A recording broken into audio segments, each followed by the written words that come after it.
Ya ini video masa toke. Oke, sebelum kita mulai videonya, saya akan memperkenalkan diri saya ya. Nico ni anata no hato Nico ni egao to dokeru ya zawa Nico ni te ya boitero lava Nico. Assalamualaikum warahmatullahi wabarakatuh, my brothers and my sisters, agak kareba. Saya Muhammad Belfadila dan saya akan menjelaskan tentang Traydasi.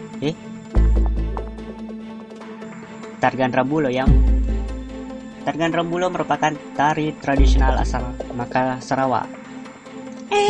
Maka ada di Sarawak. Ya Makassar masuknya. Tadi saya hanya bercanda. Ya, tarian Rambulo berasal dari Ujung Pandang, South Sulawesi. Woi, yang benar mana? Makassar atau Ujung Pandang? Dua-duanya. Maka dan Ujung Pandang itu sama. Itu hanya nama lainnya dulu. Sekarang namanya masih Makassar. Oke, lanjut. Kesenian ini menggabungkan tarian, musik, dan teater menjadi satu pertunjukan. Tarian ini terkenal karena pementasannya yang penuh cendol tawar, lucu, dan menghibur. Walau terkesan penuh komedi, tarian ini memiliki pesan dan makna yang mendalam. Oke. Saya akan mengurangi bercandanya di sini ya. Sekarang kita serius nih mendengarkan penjelasan dari saya. Kata gandrang memiliki arti tabuhan atau gendang, sedangkan bulo itu berarti bambu. Secara harfiah, berarti tarian yang diiringi oleh tabuhan gendang dan bambu sebagai instrumen utamanya.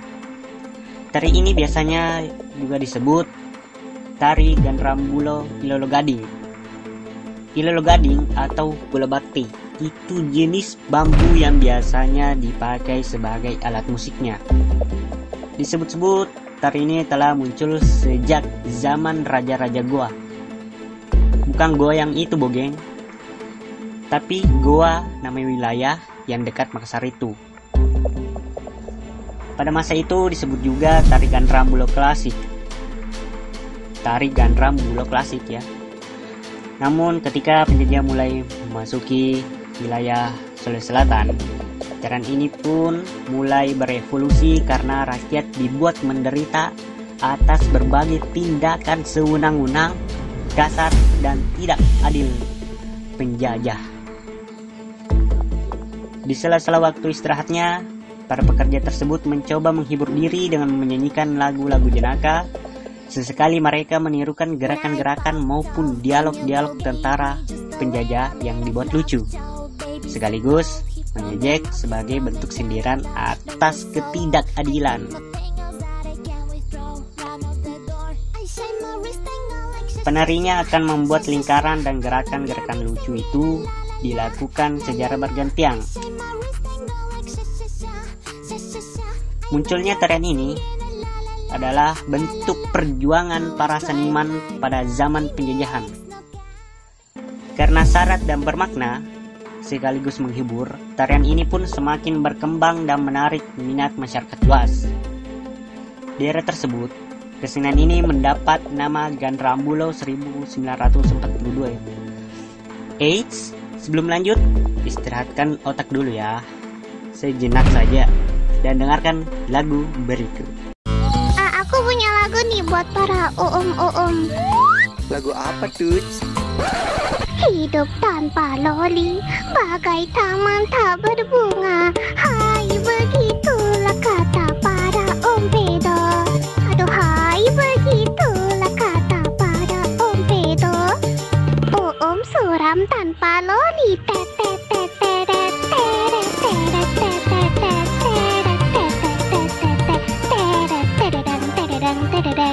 Sekian dan terima kasih.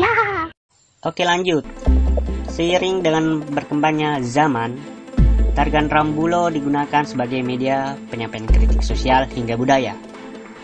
Agar bisa lebih diterima penontonnya, maka dikemas dalam suasana yang lucu dan menghibur. Penari pun harus tampak bahagia. Ya karena kalau tidak tampak bahagia ya bukan tarian Rambulo namanya ya kan? Misalkan saja kisah penari yang memerankan masyarakat Lugu ketika berhadapan dengan penguasa angku.